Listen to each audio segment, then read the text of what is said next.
أحبتي في الله. صباح الخير، صباح يتلوه ضوء الشمس وإطلالة وترنم لصوت العصافير. إنما موضوعنا اليوم وحلقتنا لهذا اليوم إنما هي عن الذين يريدون التصويت والذين يصوتون بأفواه الباطل ونغمات يستلذ بها الشيطان إلى أولئك الذين يدعون لتصويت للباطل. أقول لكم والله لن تنجوا من عذاب الله سبحانه وتعالى. فوالله الذي لا إله غيره من دعا إلى باطل وأعان باطل فله وزر ذلك العمل ووزر من يتبعه ويحملون أثقالا مع أثقالهم.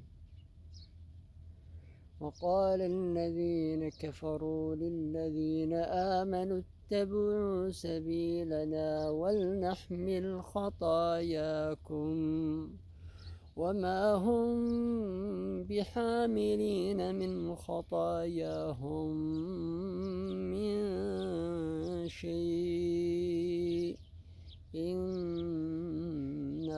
لكاذبون.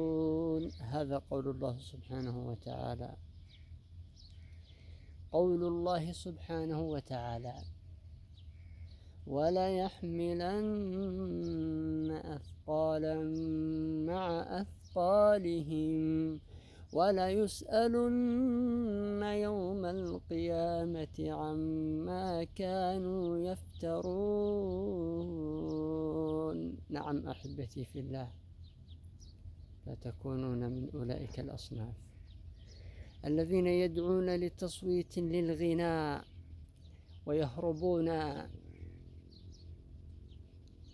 عن الحق ويغمضون عيونهم عن أولئك الناس الذين يقرؤون القرآن. فوالله الذي لا إله غيره كم أجد ملايين المشاهدات في مقطع بسيط ينشر الرذيلة أو لحن من الغناء. وأما أولئك الذين ينشرون الدين وينشرون تلاوة القرآن أجد فيها مشاهدات قلة قليلة. يا للذعر لهؤلاء الناس. فوالله الذي لا إله غيره ستحاسبون على ذلك. أما أولئك الذين رفضوا على ألا يصوتوا للباطل من أولئك المشاهير الذين رفضوا، فوالله إنكم أنتم القدوة الحسنة لكل من يتابعونكم.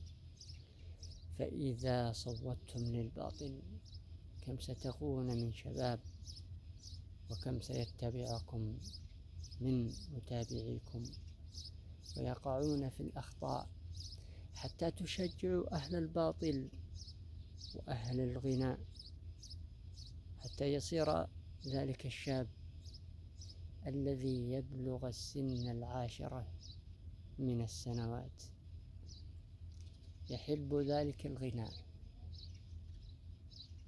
وعندما تصوتون للباطل يصبح أهل الباطل أقوياء ويضمحل الحق، ولكن الله سبحانه وتعالى سيحق الحق ولو بعد حين. أسأل الله العظيم رب العرش العظيم أن يجعلني وإياكم ممن ينصرون دينه ويرفعون راية الإسلام. والسلام عليكم ورحمة الله وبركاته.